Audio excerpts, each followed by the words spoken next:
उद्धव ठाकरे हे विधान परिषदेवरती आणि शरद पवार राज्यसभेवरती जाणार का, ही चर्चा आता सुरू झाली आहे. संजय राऊतांनी या चर्चांची खरं तर सुरुवात केली आहे.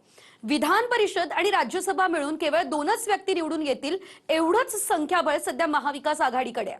त्यामुळे या 2 जागांसाठी महाविकास आघाडीचे उमेदवार कोण असणार या संदर्भात चर्चा सुरू झाल्या. पाहूयात.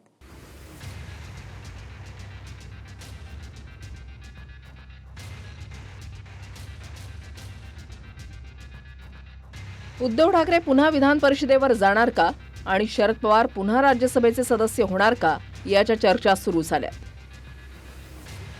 विधानसभा निवडणुकीमध्ये पदरी अपयश आल्यानं विधान परिषद किंवा राज्यसभेत जाण्यासाठी इच्छुक असलेल्या मवियाच्या नेत्यांची कोंडी झाली आहे. उद्धव ठाकरे यांचा कार्यकाळ 13 मे 2026 मध्ये संपणार आहे.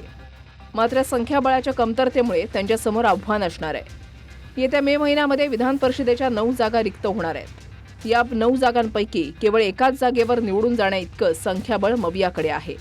राज्यसभेच्या 7 जागांपैकी केवळ एकाच जागेवर मवियाचा सदस्य निवडून जाईल. जर मवियामध्ये राज्यसभेची 1 जागा एका पक्षाला दिली तर परिषदेची जागा दुसऱ्या पक्षाला द्यावी लागेल. 20 विधानसभा सदस्य असलेल्या ठाकरेंनी राज्यसभेच्या एका जागेसाठी काँग्रेस किंवा शरद पवार गटाच्या उमेदवाराला पाठिंबा दिला तरच हे दोन्ही पक्ष ठाकरेंना विधान परिषदेमध्ये जाण्यासाठी पाठिंबा देतील.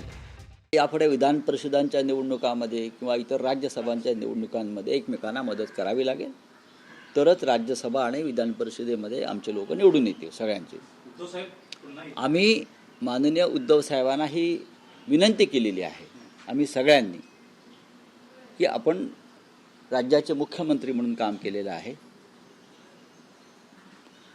आणि त्या विधिमंडळामध्ये आपण पुन्हा जाणं हे राज्यासाठी आणि जनतेसाठी आवश्यक आहे. हे आम्ही त्यांना विनंती केलेली आहे.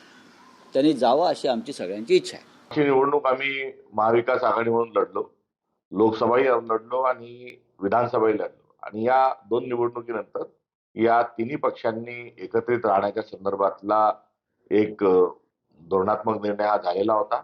प्राप्त परिस्थितीमध्ये संख्यांचं गणित जुळवण्याच्या अनुषंगानं मित्रपक्ष आणि मवियाच्या अनुषंगानं जरूर एकत्रित स्वरूपाचा विचार करता येईल. अजून मे महिना आहे, फेब्रुवारी पूर्ण जायचा, मार्च पूर्ण जायचा आणि एप्रिल पूर्ण जायचा आणि शेवटी उद्धवजी ठाकरे साहेब हे पक्षप्रमुख आहे. त्यामुळे त्यांचा निर्णय घ्यायला ते समर्थ आहे. पण तुम्ही नेते म्हणून काय इच्छा आहे? त्यांनी जावं असलं पाहिजे ना, नसायला काय पाहिजे, असलं पाहिजे उद्धवजीने सगळ्या ठिकाणी.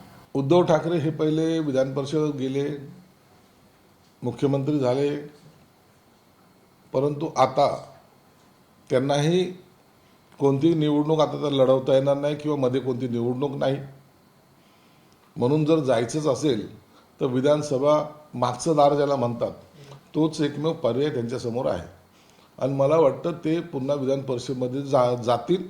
संख्याबळाचं जे काही आहे गणित, इतर लोकांनी जर त्यांना पाठिंबा दिला तर ते विधान परिषदेवर आमदार सुद्धा होतील. आता त्यांना काँग्रेस साथ देते का, शरद पवारची राष्ट्रवादी साथ देते का, हे सर्व पाहावं लागेल ना. कारण की त्याच्याशिवाय त्यांना विधान परिषदेवर जाता पण येणार नाही. म्हणून आता त्यांना साथ देणारे कोण कोण राहतील याच्यावर त्यांचं जाणं हे निर्भर असेल. दुसरीकडे शरद पवारही राज्यसभेवर जाण्याच्या चर्चा सुरू आहेत. 2 एप्रिलला शरद पवारांची राज्यसभेची टर्म संपणार आहे. शरद पवारांची इच्छा असल्यास त्यांनाही राज्यसभेवर पाठवू असं वक्तव्य राऊतांनी केलंय.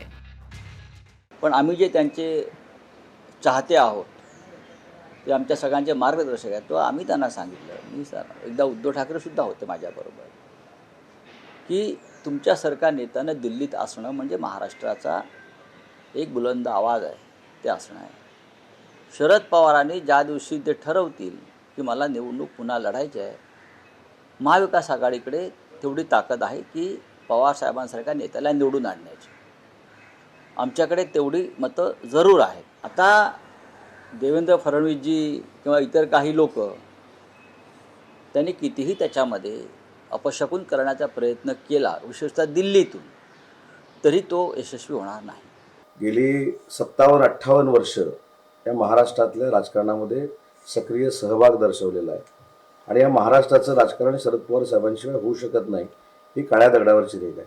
परंतु त्यांनी राज्यसभेमध्ये यायचं न यायचं ह्याला सल्ला देणारे ज्यांनी सल्ला दिलाय ते तरी मोठे आहेत का किंवा मी मोठा आहे का? त्याच्यामुळे हा पवार साहेबांचा वैयक्तिक प्रश्न आहे, त्यांच्या पक्षाचा प्रश्न आहे.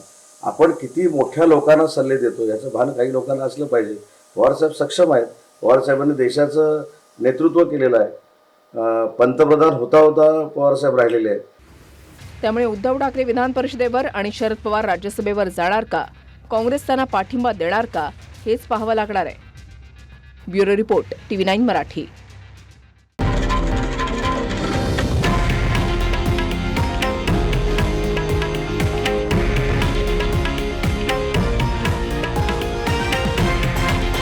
हे आहे देशातील नंबर 1 न्यूज नेटवर्क आणि आपण पाहत आहात TV9 मराठी, एकमेव.